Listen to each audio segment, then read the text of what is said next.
And now you can see the Anime and Alcohol Show in all its video glory on our YouTube page at roughedge.tv.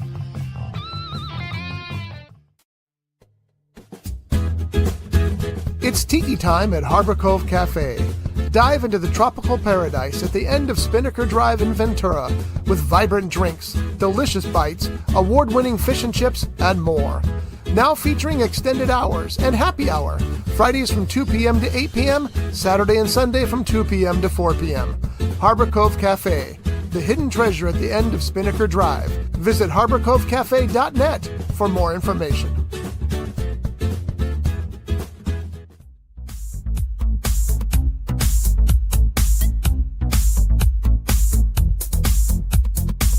It's Sunday morning, 8 a.m. That means it's time to drink some beer and talk some anime and other stuff. This is the Anime and Alcohol Show, live here on Rough Edge FM with your host, Devin Crow.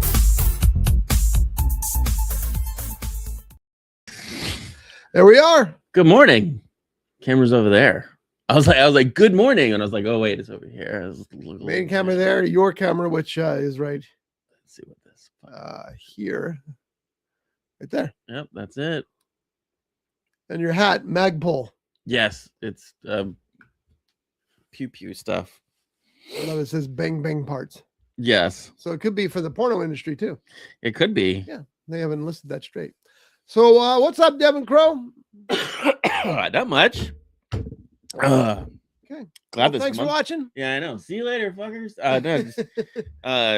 Glad this month is over. This was a busy month for me. Yeah, you've been rocking it. Devin, of course, is the owner and operator of. We're not live on Twitch. Crow's Pest. Well, I'll fix that in a sec. Okay. Crow's Pest Solutions, and this is the time of year when pest people are very busy. Tell them about that while I fix this. Yeah. Well, let's get live on Twitch because I just sent out a bunch of notifications. You got to click on the Twitch up above. There you go. And then Facebook. Oh, I didn't put any of those other. No, you didn't. What a moron! It's the last one. There you go. As Doug always says, way to produce. Yeah, I know. All right, save changes. Okay, but that's not going to work. I get it. Oh, yes, it is. Okay. We should be on all those now. Sorry about that, folks. Right. If you're just joining us on Facebook and Twitch, it's my fault. Devin's going to try to blame somebody else, but it's my fault. No, it is Scott's fault. See, I told you. I was trying to get out of it. No. So anyway, Crow's Pest Solutions. So what kind of pests are you dealing with? Because it's summer.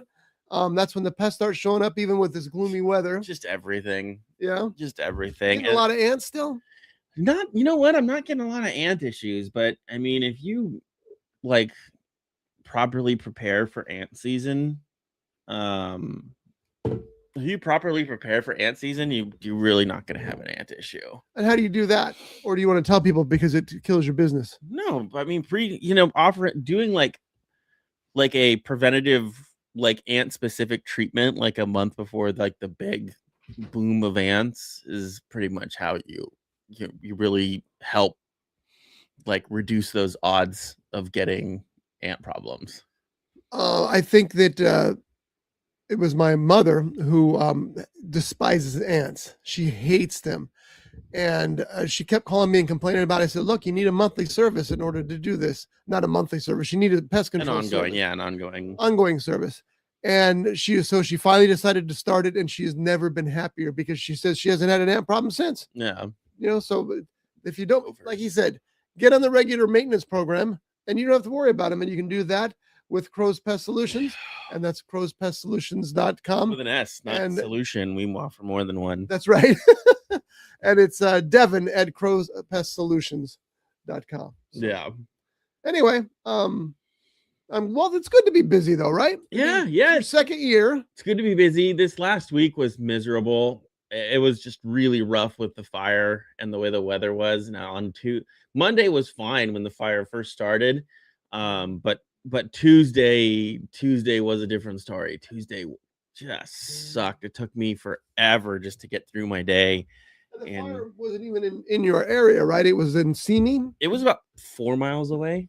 from so it's my pretty house. close. Yeah, it was about 4.5 miles away. I mean, there was evacuation warnings for some of the areas I was in. So, Really? Oh, wow.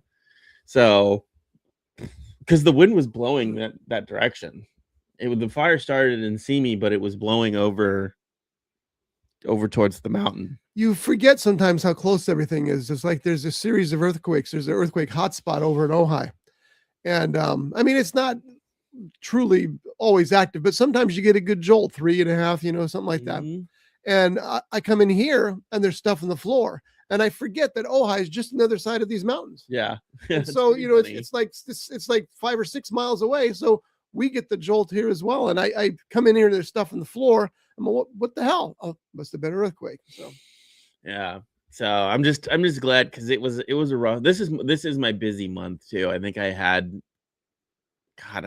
90 something appointments this month. Yikes. So 96, I think. yeah, that's impressive. So That's keeping you busy. One man doing 96 services. Jesus, I used to do 110 Yeah, but you're a getting week. You realize you're getting close again. Well, not a week, I guess that's true. Yeah, I used to do like But 110 to 120 a week. How comfortable are you now doing this for yourself? Very comfortable. Yeah, Very, very comfortable. compared to before when you had to follow. Well, yeah, I went to corporate working 6 days a rules month. 6 days a week to 6 days a month. So Yeah, I mean, more time for the family, more time for beer. just a lot of jerking off alone. I swear to God. Yeah, well, there's that too. Yeah. There's always It's options. boring. I haven't got to that point yet. You know what's funny is I used to look forward to like days off, but like, oh man, I'm off this is my Sunday, this is my Saturday off, this is my Saturday off. And like, and I would have to do shit, like, oh, I want to go here and I want to go here and we got to do this and I want to go to downtown LA. And I was like, ugh. And then now, it's like it was earlier this month too. And I was like, man, I am really looking forward to Thursday, because I had Monday, Tuesday, and then I worked Wednesday. And I was like, man, I am really looking forward to Thursday. I was fucking miserable on Thursday. I was so fucking bored. I don't know what it was. I've never been like that bored on like a day off before. Did you get out and do anything afterwards? It's just like I was so unmotivated. I was like, my whole body hurt because I did like 52 stops, 52 appointments in those 3 days. It's a lot of work. Yeah, and most of it was Monday and Tuesday, and then I just had some like random small stuff on Wednesday. But yeah, it was just like I was so looking forward to it, and then like I was just like, this is fucking miserable. I try to take Duke out at least once or twice a day, and let him go around the block and and kind of do stuff. But even then, it was just like, man, You're all played out in your video games, or I've been so unmotivated to play video games. Really? Just so unmotivated to play them. I don't know what it is. Like, I'll start playing them and I'm like, just enjoy it. And then all of a sudden I'm just like, this is fucking boring. Well, you did find time to watch some TV though, because you watched the Boroughs. I did. I watched the Boroughs last night. Which is from the producers of Stranger Things. And I've actually heard it described as Stranger Things with older people. Yes. Stranger Things with arthritis. Good cast in that. Alfred Molina, Gina Davis. Yeah, the casting was fantastic in that. I mean, there was a lot of really big names. Yeah, you haven't seen Gina Davis in a while now, and it's nice to see her back. Yeah. So she was on one of the morning shows, and she's a very tall woman, and she was wearing very tall high heels. And then you have Kelly Ripa, who's on that show, who's like 4'6". It was pretty impressive difference. That's funny. Yeah. But anyway, so tell us what the Boroughs is about. So it's about like a senior community. Yes, Gina's 6 foot tall. Oh, that's Gina Davis. Damn, she is tall. It's like a retirement home like community. Okay. And you already have a picture all loaded up. I do. I'm just pulling up the information in case you need it. It's about like a retirement community, and there are residents there that are dying suddenly, and then our main character, Dr. Octopus, Alfred Molina stumbles. Well, believe it, whether you know his name or not, Alfred Molina. Yeah, he here's his neighbor who, and his wife was the one that like got in the contract of doing this, and then she passed away suddenly, and he didn't want to move in there, and he's trying to get out of his contract and doesn't want to make any friends, and he's just kind of a grumpy old man until his neighbor, like the first guy that was like nice to him, and he hears his like CPAP machine alarm going off, and he goes to check on him and breaks into the house. What are you doing? I was trying to do a new trick that I can't figure it out. Oh. There's a way to shrink that graphic so that we can see all of your face. Oh, well, I see most of it anyways. It's I know. Fine. Anyway, go ahead. And there's like this creature on top of him, and so this whole series kind of develops off of that, and there's a whole mystery of the Boroughs in general. That's the name of the community, the Boroughs. And I literally, from starting watching it, I was like, I bet you this is what's going on. There was a little bit of a twist kind of thing. I thought the main villain kind of people were different, but that wasn't actually the case. But for the most part, I was pretty spot on with what was going on. Yeah. It was okay. The ending was kind of dumb. I don't know. I guess they kind of implied there's going to be a second season, but well, those guys, the producers of Stranger Things, have such a great deal with Netflix that they're going to always leave the door open for a sequel. Yeah. So, I haven't seen any of it yet. I want to, because Gina Davis, Alfred Molina, and there's other people in it as well who are good. And I'm still 2 seasons behind on Stranger Things, so I got to get that done first. But I'll get there, eventually.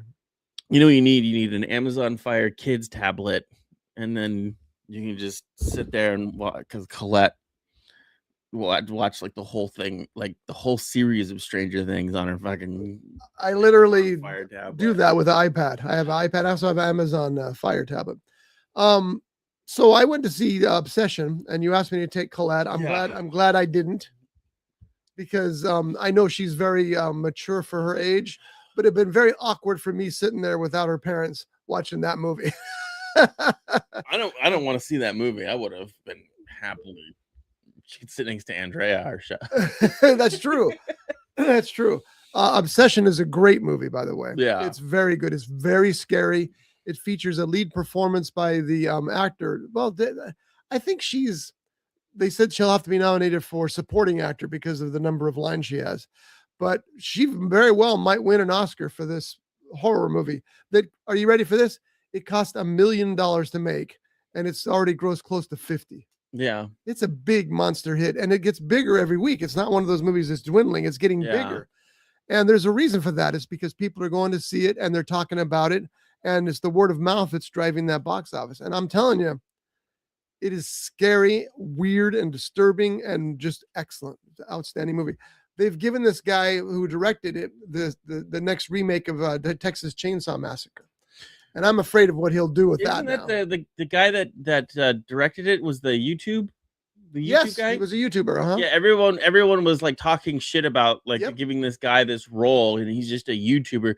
But like, if you looked, like, I've seen his videos before on YouTube. Like, it's not like he was some like trashy YouTuber that made garbage stuff. Like, he actually made like really quality YouTube videos. But yeah, he was a YouTuber that did like comedy videos. Yeah, Jeff, who's very much into YouTube, he kind of follows trends and that kind of stuff. Mm-hmm. Jeff from the Backseat Mogul Show. He said that when he saw that guy was a YouTuber, he thought, it's not going to work. But then I was completely and utterly wrong about this. Well, the same thing with Iron Lung. Curry Baker is his name, by the way. Iron Lung. Did you see that movie? I did not. That was Markiplier's movie, and it was weird because he really got snubbed in the theaters. Because he was actually, when that movie released, he was like, it was a hit, and everyone was going to see it. And then for a moment, he was on the top, like number one for the weekend for the box office. Yeah. And all of a sudden, he gets removed from all the numbers. Like, his movie just like it went from like number one, and then the next movie, and then like literally like 24 hours later, Iron Lung was removed from box office numbers altogether. It must have been a limited run then. I don't remember, but I mean, a ton of people. I mean, because they're not going to pull a movie from theaters or not report a movie that's a hit. They want people in theaters now. Yeah. Well, it was going up against bigger movies. See, that's what's happening. The industry is cannibalizing itself. Yes. If, for example, this weekend, I mean, you got the new Star Wars, you got the new you got Michael Grogu, still running in there. Grogu. Yeah, which we'll talk about in a second too, because that's an interesting story. But you've got that. You've got the other big movie. I can't remember what it is, but these big movies are on screens from like 9-10 in the morning until 10:30 at night, and every 20 minutes. So they're using multiple screens when movies, and then because of that, movies like In the Gray, which is the new action picture from Michael Ritchie, not Michael Ritchie. I don't know. Guy Ritchie. Guy Ritchie. Gets two screens for the weekend and bombs. And I went to see it. It is excellent. But because the screens are all taken by these blockbusters, and that's probably what happened to Iron Lung too. No, so like the Iron Lung was actually beating out these movies in the box office because people were so excited to see it. And then like all of a sudden it was like just being taken off the boards and stuff like that. It was super weird. Markiplier was weird. Markiplier was like really saying some weird shit about like, I mean, it grossed $50 million. Yeah. That's big. And the budget was probably another million or something, if that. I mean, its domestic opening was 17 million. That's pretty good for a low budget horror film. And it beat out movies, like big movies in there. And then all of a sudden it was just removed from the box office. It had to be a limited run that they did because like I said, they're not going to pull a movie that's making money from theaters these days. It's too, they can't afford it. They just can't afford it. I'm curious what the budget was. Under $3 million. So that movie made a ton of money. Yeah. I haven't seen that. I'm gonna have to watch that very soon. Yeah. So where stream? YouTube. Iron Lung is on YouTube. So I believe Markiplier made out a deal, and this was a big deal with, you could only, like, the only streaming service to do it was on YouTube, and YouTube had really weird like rules about like purchasing movies and stuff, and that and it was only really set up for production companies to put, because you know how you can rent a movie on YouTube, or rent or buy a movie on YouTube, and it was really set up for like production companies to do that. And I believe Markiplier was like the first person like independently that was going to do it, and YouTube was fighting him on it, and he was like, why? Like, this is going to bring you millions of dollars to stream it exclusively on YouTube. And he did. He actually got a deal with YouTube Movies. Yes. And so May 31st, you can watch Iron Lung on YouTube Movies. Yes. That's cool. More power to him. Yeah. I mean, it's already a hit. It's already made 50 times. Well, no, 15 times its money. Yeah. So nobody's complaining about that. I'm looking forward to that. I wish I'd seen it when it was in theaters. Yeah. So it's an interesting world out there. But anyway, Obsession is the movie to see at box office this weekend. The thing I was going to mention about Star Wars is that it's funny because the same thing's happening with it. It's not getting great reviews from the critics, but the people coming out of the studio, out of the theaters, they really like it. And, you know, the critics are looking for something bigger than another episode of the series. Yeah. And everybody's just saying this is just an extra long episode of the series. But apparently that's what the audience has been looking for. Yeah. So the box office will tell us at the end of not this weekend. Opening weekend is interesting, but it's not really what counts. Well, I also think second weekend. I also think people are very hesitant of the Star Wars franchise. There is no question. There is no question. Disney's really kind of bent the Star Wars fucking fandom over and really gone to town with the franchise in general. With no lube. Yeah, no loop whatsoever. They've really, really gone to town with them, and I think people are just kind of They're resentful, honestly is what it is. tired of it and resentful, and I get it. I've watched the movies and be like, I mean, I'm not a huge Star. See, here's the thing: like, I'm not really a big Star Wars fan. Like, I'm not Neither am excited for I. the Mandalorian. I would much rather see a brand new Star Trek movie in theaters than a Star Wars Me movie. too. But I do honestly feel like this has been the only successful like recent Star Wars thing that has come out has been the Mandalorian in general. Yeah. So that's what my son hates Star Wars. He used to love Star Wars. See, he was a much bigger fan than I was. But then the Disney stuff started, and he says that the thing that pisses him off about it is some of the series are okay. Some of the series are very good, and some of them are not. And what pisses him off about it is he gets excited about Star Wars again, and then it turns around and he's not excited about it anymore because the next series is so bad. So he doesn't know how to feel about it as a whole. So it's like it's destroyed the whole myth and legend of Star Wars for him because he can't trust it now. He knows that sometimes it's going to be good, sometimes it's going to be bad. There are certain scenes that ruin the complete series for him. Even the Mandalorian. He told me there was a scene with the Mandalorian with motorbikes, I guess you could call them, and it was so bad CGI that it just ruined the rest of the series for him. It's kind of like Pierce Brosnan and his James Bond movies. There's one scene in one of the James Bond movies where the CGI is so god awful, and if you've seen it, you know what it was. It was Bond paragliding off of a iceberg as it fell into the water. It was horrible. It was like a cartoon that they pasted Pierce Brosnan's face on, and you really couldn't take the series as a whole serious anymore because it was so badly done that it just ruined the whole thing for you.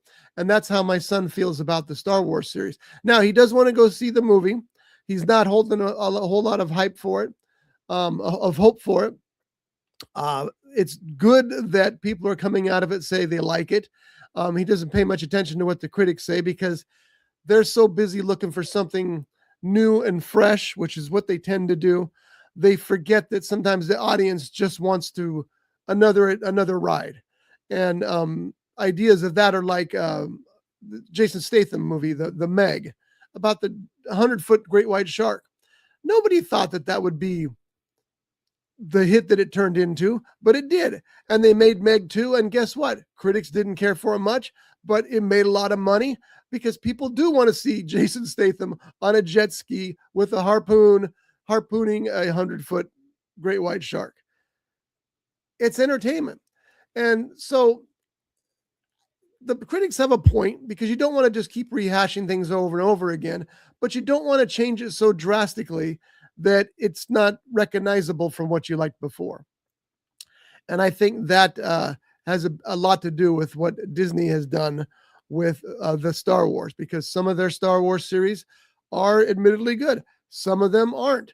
The one that I thought was really most surprising was that since they introduced the character, almost 50 years ago, of Boba Fett, everybody said, we need a Boba Fett series. We need a Boba Fett TV series or movies even. They finally get around to making a Boba Fett TV series for Disney Plus, and nobody likes it. Siri's reacting to my comments here without me even asking her. But anyway, I think that's what the problem is that the people feel they can't trust Disney. Now, Jon Favreau, excuse me, is the director and maybe the writer, co-writer at least, of the new Star Wars movie. And he made the original Mandalorian series. He's a huge Star Wars fan. He fought hard to get into the Star Wars world. And for a while, he was steering it in the right direction. But then, Disney, the evil empire, you have to come in on everything. Yeah. Ask the people at Pixar. And so once you get to that point, it kind of ruins it all for everyone. But good Devin's Lord. Back. So. Yeah, call me Van Gogh. The way I painted that toilet. Fucking hell. Art. I can tell when it's like, I gotta go. Yeah. So anyway, I was going on endlessly, as I'm sure you out there will agree, about the problem with Star Wars, according to my son at least, is that they'll release a series that's really good and follow one that's really bad. Yeah. And he goes, and so you can't trust Star Wars anymore. Yeah. That's the problem, and that's why people are. The that's why last this movie's the last so, like big movie I remember that was good. The last Star Wars movie that I remember was good was Rogue One.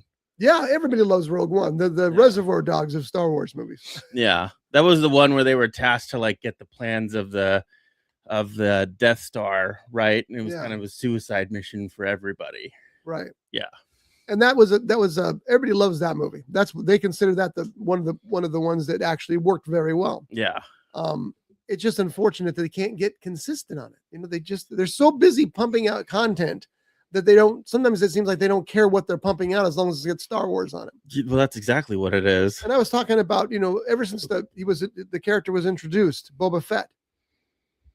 People wanted more Boba Fett. Give me more Boba Fett. And so they finally did the Boba Fett series, and most people went, God, that's not what we wanted. Yeah.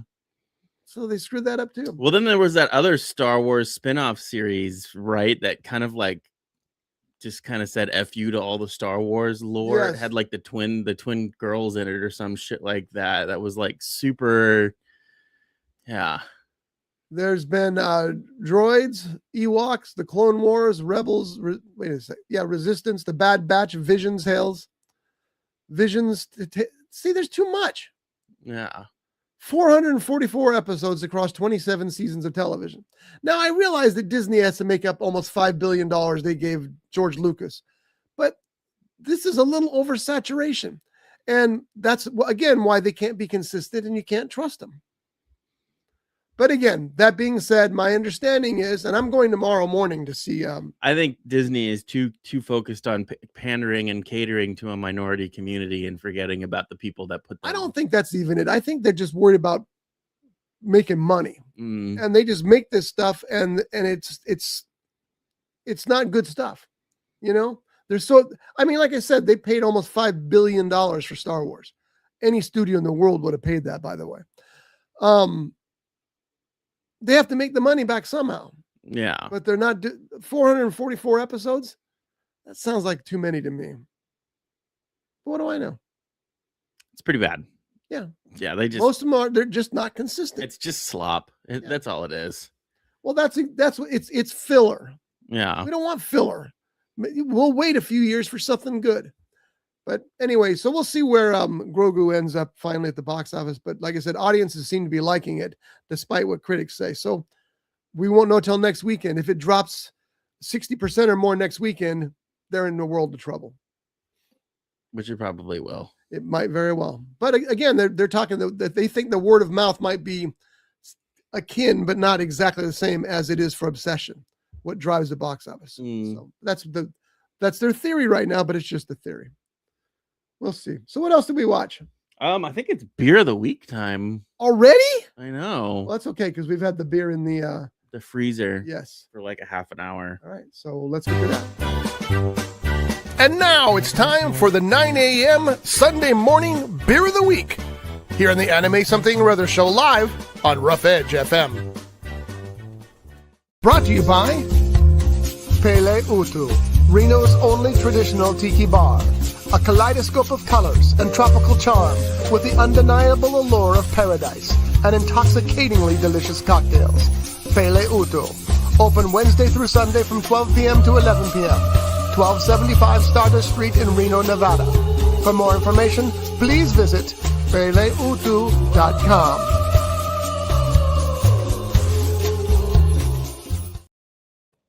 All right, so today we have a very special beer in house. We have a limited edition. Limited. We got the Busch Light Apple. Yeah. This is also known as Bapple. Bapple? Bapple. I kind of like that. That's a good name. People call them Bapples. Because Bud Light has an apple beer. Really? I didn't. So after Busch Light's success with this, Budweiser released a fucking competitor to Busch Light Apple. It is nothing compared to this. When you open this can, it fills the room. I can smell it with from here. fresh apple. Like it smells like someone bit into a crazy ripe apple right next to you. It is insane, the smell that comes from this can when you open it. We've talked about this in the past before. We despise beers that advertise, oh, it's a raspberry beer, but you can't taste any raspberry. Oh, it's a lemon beer. There's no lemon. If you're going to put flavor in a beer, make sure I can taste it. Yeah, and it's there. Now, I don't know if the flavor, because it's very trickery, right? When you smell something, it puts that flavor into your mouth, and when you drink it, it's more, the flavor's more exaggerated. Yes. So I don't know if it's that they really get the aroma of apples in there that tricks your brain to thinking that it tastes more like apples than it does. This is a very good limited edition beer. It's like when you taste a wine, they tell you the first thing you do is stick your nose deep into the glass and take a big scent of it. And because aroma is a big part of taste. Yeah. So now you've drunk a lot of this, right? I got a 30 pack of these at home. Do you really? I do. Are they available in stores or? They are really hard to come by. I have never seen Busch Light in general in Ventura. My son ended up finding like 6 30 packs at a random Vons or something like that in the Valley or in LA, and he bought all of them. Like he bought. He liked them that much. He bought. I don't think he'd ever tried them. He just wanted to try them, and he was afraid if they were good, he would not see them again. So he's probably right. All of them. Yeah. And then I paid him the $20 for a 30 pack of this stuff. Sweet. But yeah, there's, and the other one that I've had was Busch Light Peach. Oh, and that's is peach your favorite? Yeah, peach is my favorite. When I went to Arizona to get the tattoo, I was there, and which is funny because there's a grocery store by the name of Fry's in Arizona. They have groceries and electronics. Well, what's funny is that the lettering is all the same. Is it really? The font is the same. Oh, that's interesting. Yeah, and it's but it's a grocery store. I'm curious if there's any relation.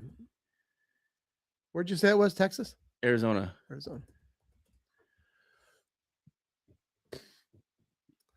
Yeah, I'm just curious if it looks identical. Yeah. Interesting. Maybe they decided to get out of electronics and go into food. Who knows? But yeah, so I found Busch Light Peach, which was another limited edition one, and that was very good. I've never seen it since though. So I watched a movie about old people, and you watched a movie that was really more directed towards younger people. Or a show. Was it a show or a movie? It's a movie. It's a mini movie. It's 45 minutes long, and it's The Punisher: One Last Kill. Make sure if you're looking for it, because they make it hard to find for some reason. It's on Hulu and Disney Plus, but I tried looking under Punisher. It didn't show. I tried looking under One Last Kill. It didn't show. Did you have to Google? Did you have to search The Punisher? You had to start with a Marvel Television special presentation. Stupid. Just let me put Punisher and find it, that is stupid. Yeah. Anyway, Punisher: One Last Kill is about Frank Castle, also known as the Punisher. And this isn't much of a spoiler alert if you know anything about the character, but what he's done in the TV series and what he does in the comics is that his wife and child have been killed by the mob. So he decides he's going to kill everybody and their families and probably their pets who had anything to do with that murder. And so he's out and he's wiping out the mob in groups of 20s and 30s. He's just insane. Well, this Punisher mini movie, which is about 50 minutes long, because John Bernthal brings so much to the character, he's tragically crushed because at this point, when this movie begins, he's killed them all. Yeah. Everybody who had anything to do with his family has been murdered, including their children, including, like I said, their wives. They're all going to die for what happened. And he's not sure what to do next.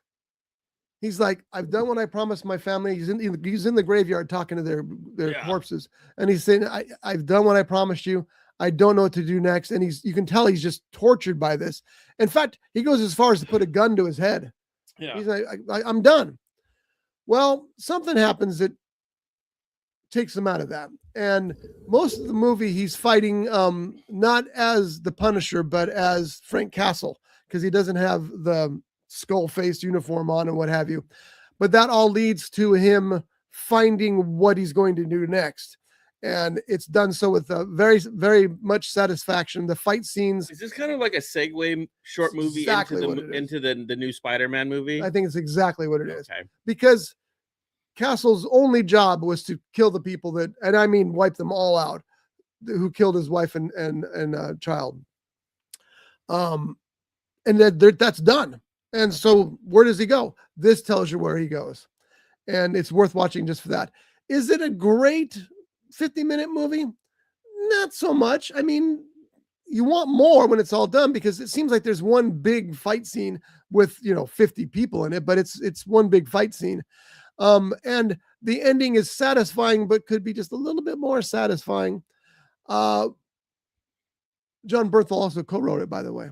Yeah. So, if you're a Punisher fan, you're going to need this piece to fit him into the Marvel world. Yeah. So I'm telling you, Bernthal, the best Punisher of all time. And there's been a lot of great Punishers. Thomas Jane was a great Punisher.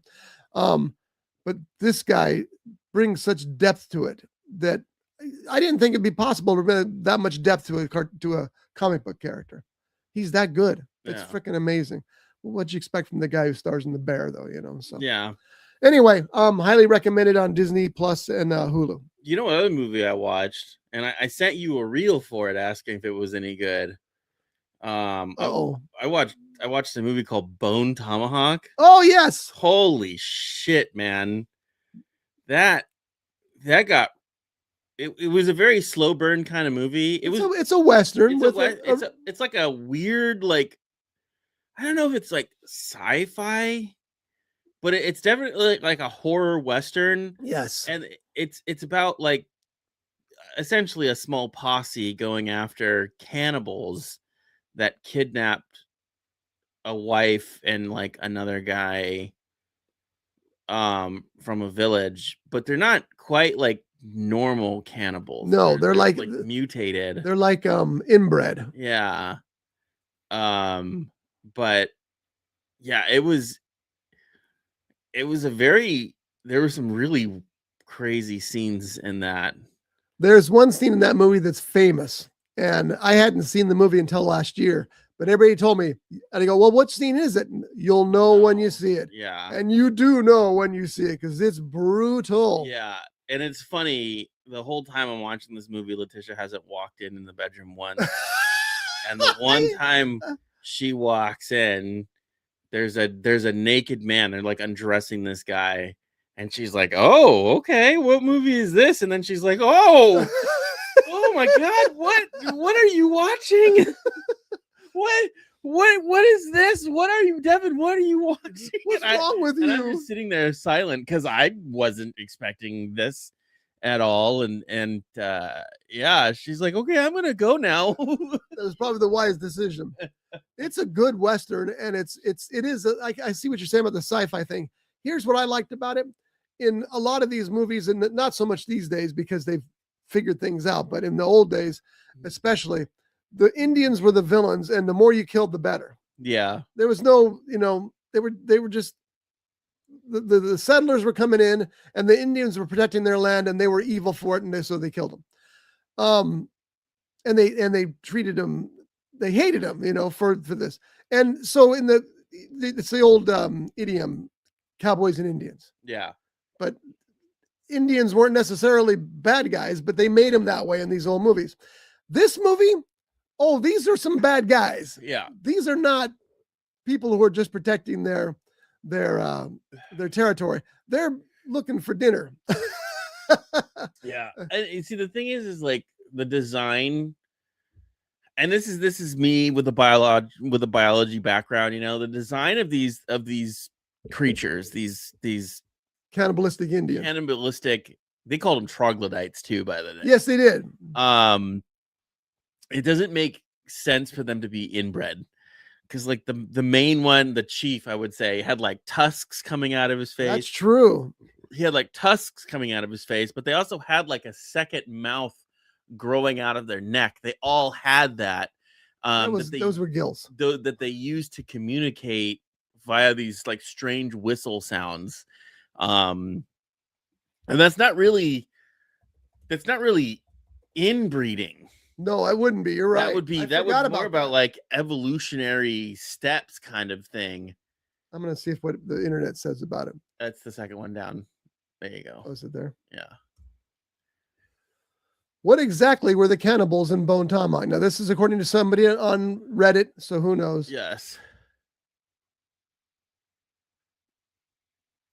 You know what? There's too much. Well, this is pretty good. This is a mixture of stories passed from the Havasu and Ute tribes, as well as a mixture of Navajo skinwalkers. There are actual stories passed down of a strange group of beings they called giants that had reddish hair, whom would kidnap and kill members of the Havasu Paiute tribe that lives in the lower Grand Canyon. About this, so these were monsters that the actual Indian folklore. Yeah, that's exactly it. Yeah. But somebody got hold of that story and went, hey, this can turn out into something good. So yeah, they're a little more than just inbred for sure. Yeah, yeah. It wasn't more or less like an inbred situation.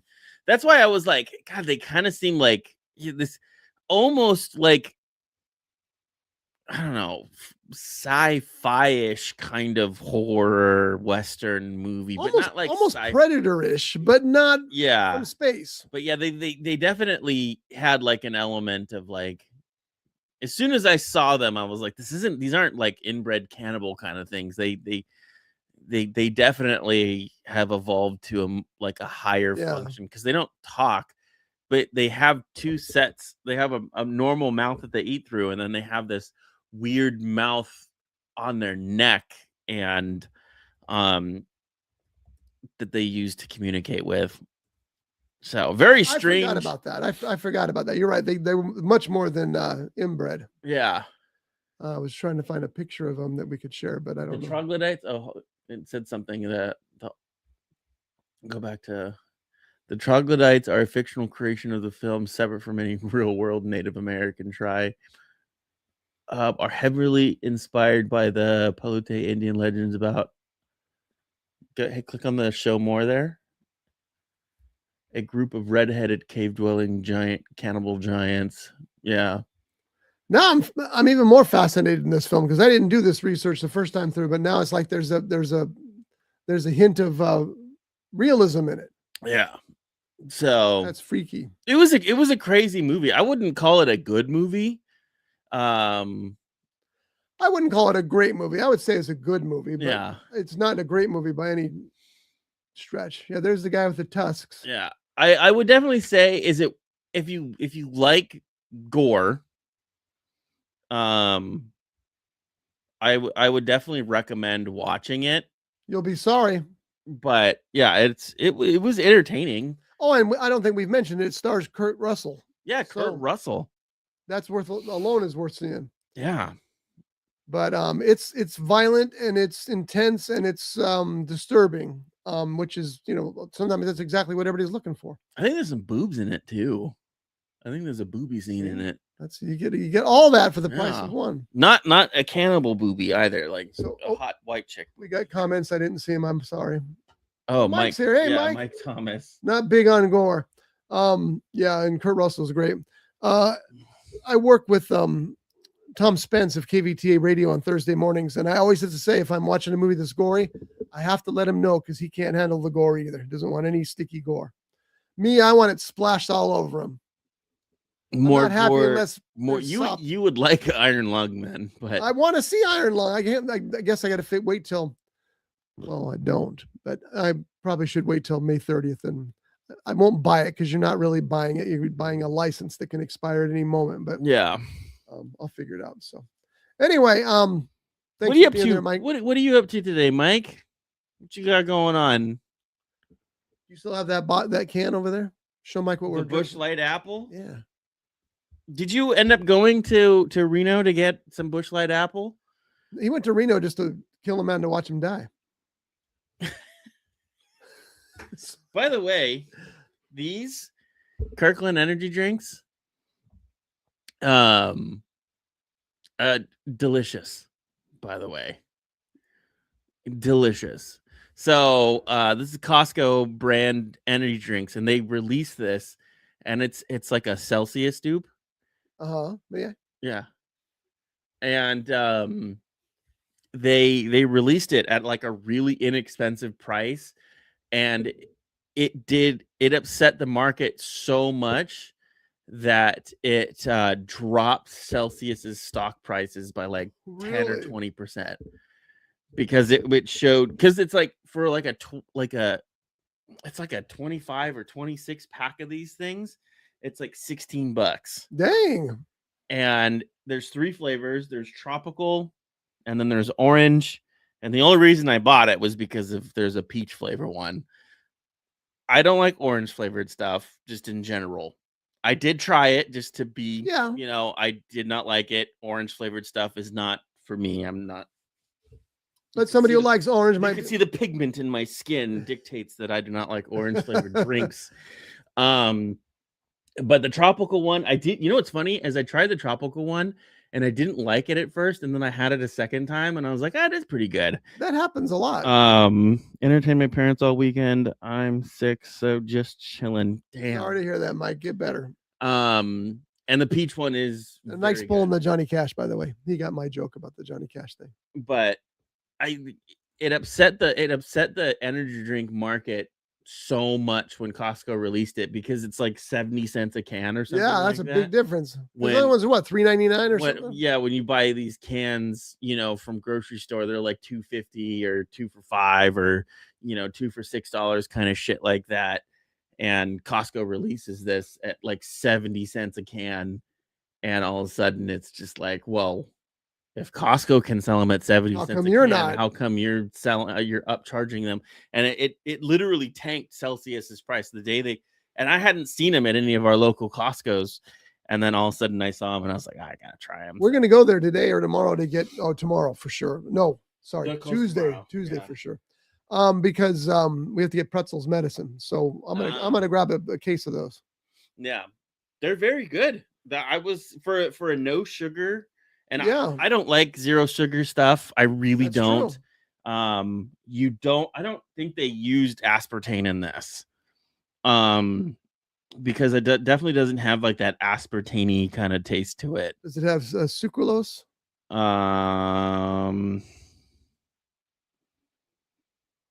Yeah, sucralose. Sucralose. Okay, that's what's in Propel. Okay. Yeah. You know what I don't understand about these little thin cans? They stack perfectly on there. The big cans stack perfectly on here. I think that's by design. Shelf space. Shelf space. Yeah. So what else we got going on? You just wanted to talk about that anime. Oh, Petals of Reincarnation. I know. I'm pretty sure we've talked about this anime. Nope. There you go. That one.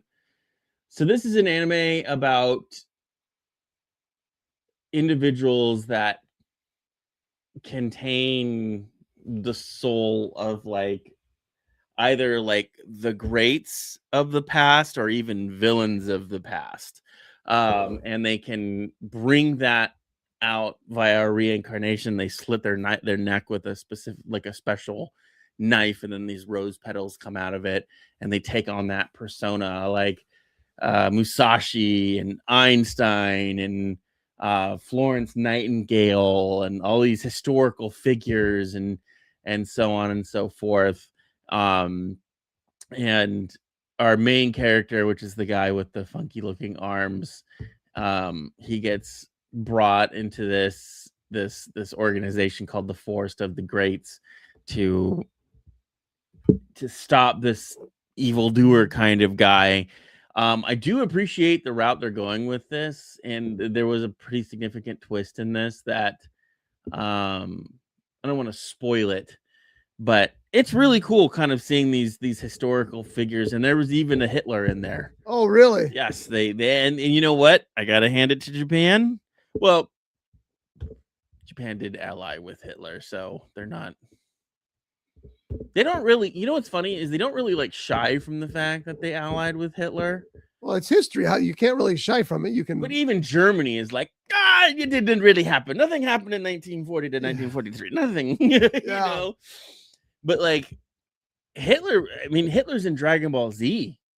There's Dragon Ball Z movie where Hitler gets reincarnated or revived, and he's going through the streets of Japan, and they blow him up, kind of thing. But I mean, they don't really shy away from him. They don't really act like this person didn't exist. Kind of. Well, I mean, look at Tarantino's movie. Yeah. What was that? What was Inglourious Bastards?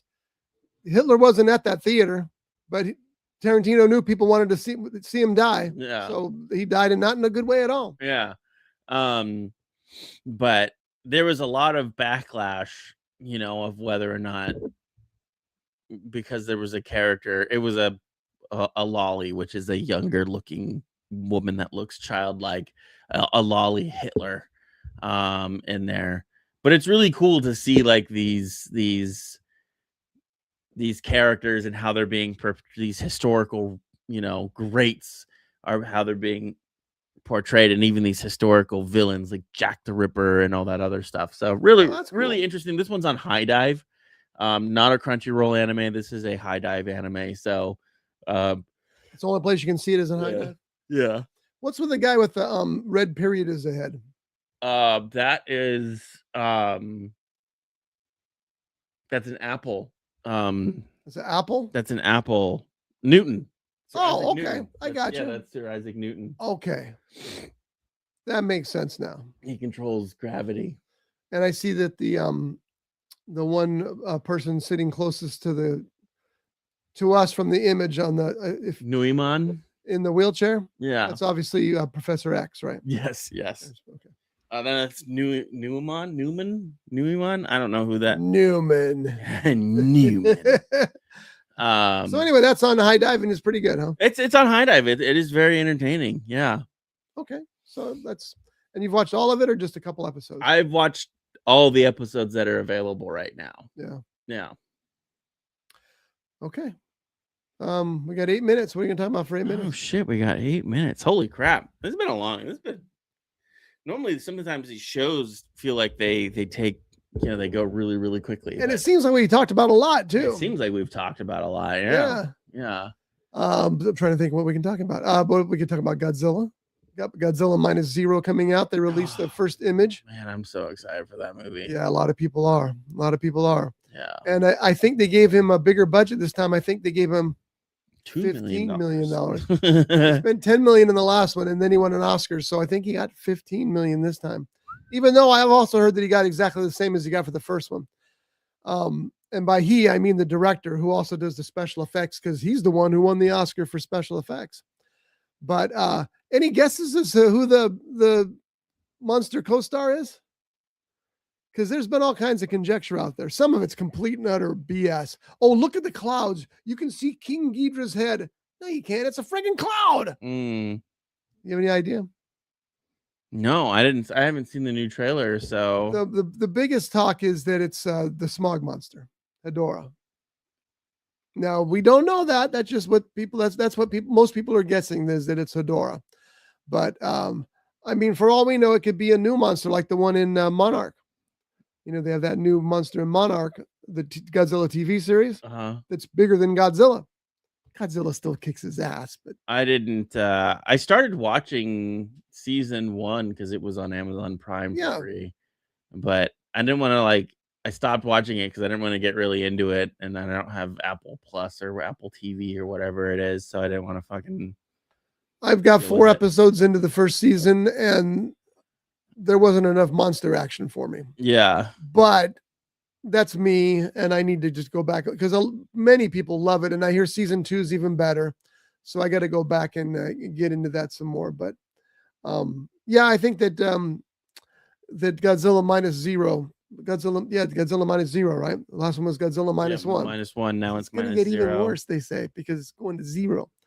I just can't wait. I can't wait to see what that guy does with his special effects this time on a minuscule budget. Yeah, he did really good. The thing that pisses me off about it, though, and this is what Disney does too often, and this is what has caused some of their movies to fail, is what do you think the first thing that happened was when Godzilla minus 1 became the hit that it was? Disney said, "Hey, you want to do Star Wars?" Yeah.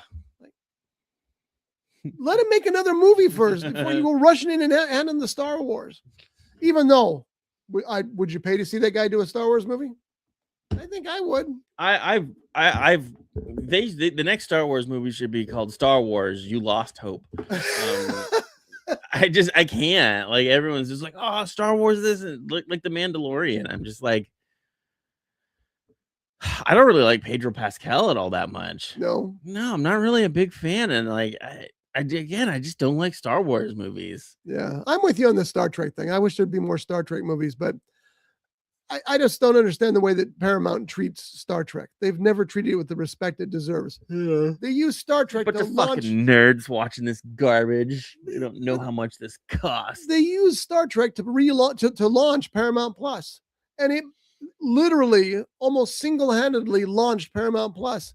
And then they're all, well, we'll make a movie, but you can only spend $120 million on it. What's wrong with you?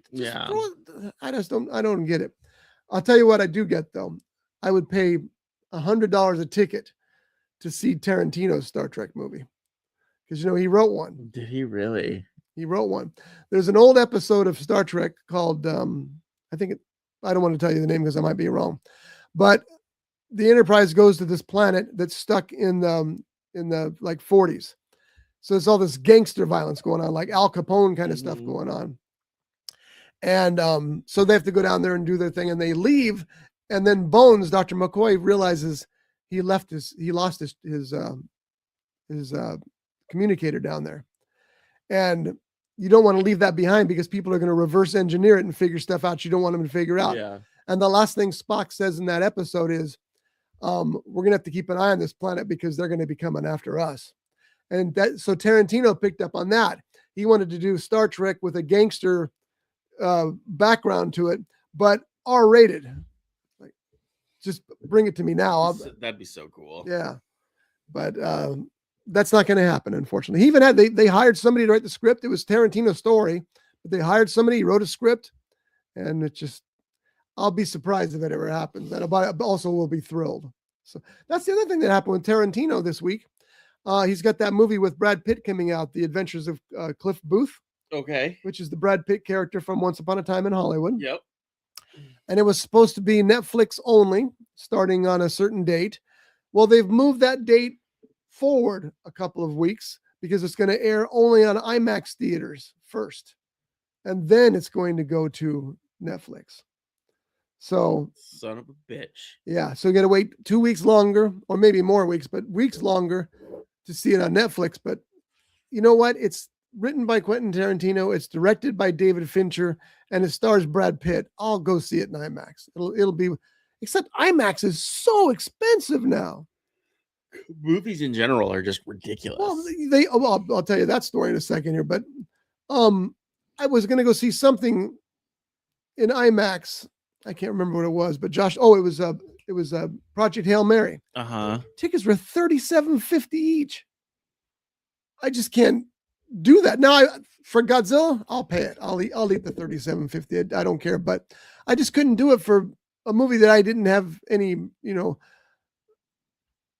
I didn't have the same interest that I have in a Godzilla movie. So I went to the Edwards Cinema this week because that movie In the Gray, which we talked about earlier, which is being cannibalized by the other movies, it's the only place it was playing at a time I could see. So we go out to the Edwards in Camarillo. I had a free ticket, so I don't know how much the admission prices were. I'm guessing $13 because that's typical. But I ordered one thing from the snack bar, a medium diet Pepsi, because they didn't have Coke. Ugh. $10.61 for a medium diet Pepsi. Now, it was a 32-ounce medium, so I'll give you that. But $10 for a drink that cost you what? What does that cost them? $1.02 to fill? Not even. Not even. Probably 40 cents. So I won't go back to that theater. I'll stick to my Cinemarks where it's still expensive. And I get that because that's the only place the theater really makes money. But don't gouge me because that's offensive. That's gouging. $10 for a medium. I'm looking at the screen going, did he put popcorn on there too? At the 10 just for a medium diet Pepsi? And it's Pepsi? Yeah. I would have, if I would have saw that price and I had the cup sitting on the counter, I would have been like, never mind, you can throw it away. And I would have walked back. I would have walked into the theater. I should have. I really should have. Because that's just, like I said, that's insulting. Yeah. That's insulting. $10. Again, the way theaters work, and I get this because I worked for a movie theater for many years. Yes. The studio gets most of the money the first week. So if you see, like at Star Wars this weekend, if that theater's full, you got to remember that the theater's only getting 10% of those tickets. The rest is all going to the studio. Yeah. And sometimes it's nothing. Sometimes the studio gets nothing from the movie. It only collects from the box, the snack bar. So that's why I know it's expensive, but I don't hold a grudge against them for that. But when you're gouging me, that's a whole different story. Like $5. Okay. $5. I get it. $7.50 for a large, $5 for a medium, $3 for a small. Okay. Yeah. It's expensive. $10? $10 for a medium is crazy. It was outrageous, but don't let that stop you from going to movies. Trump, for starting this war, making my Pepsi prices so expensive. I don't think it's the Pepsi. Well, but it's all tied in. No. It's all expenditures. All right, so we're done for this week. Next week, I will talk about Grogu because I'm going to go see it this week. You're going to see it this week? Yep. I'm not, so. I understand. And whatever else might be out there. Is there anything that you're looking forward to this week on Crunchyroll or anything? Not in particular. Nothing in particular. Go see Obsession if you get a chance. Take Colette. Okay, Colette really wants to. Both of them really want to see that movie. To be honest, it's a hard R. I just want you to know that in advance. Oh, so I do like me a hard R, but probably not the rated version. Am I right? I'm not racist. I promise. All right, where are we getting thrown to? We're actually going to Moist Critical. He's got that's Charlie. I'm sorry, that's just a funny name. That's my son's least favorite word. He hates the word moist. Moist. This is a very, very big YouTuber, by the way. Oh, good. Yeah, very, very Moist big. Critical. He's streaming to like 6,000 people right now. Oh. 6,000 people are going to get an alert that I just rated Moist Critical. And we're about to send 6,000 people his way, so it'll be 12,000. Yeah. As far as they know, they don't know. Yeah. They do know. It shows how many people are watching on Twitch. Don't say it out loud. Yeah. Yeah. Let me know when it's time to hit the stream. Go ahead and end it. Yeah. Okay. We'll see you next week. See you next week. Brought to you by The Grape, Ventura County's premier jazz venue and cocktail lounge, located at 2733 East Main Street in Ventura. For menu and music schedule, visit them online at thegrape.club. This has been a Rough Edge Studios production.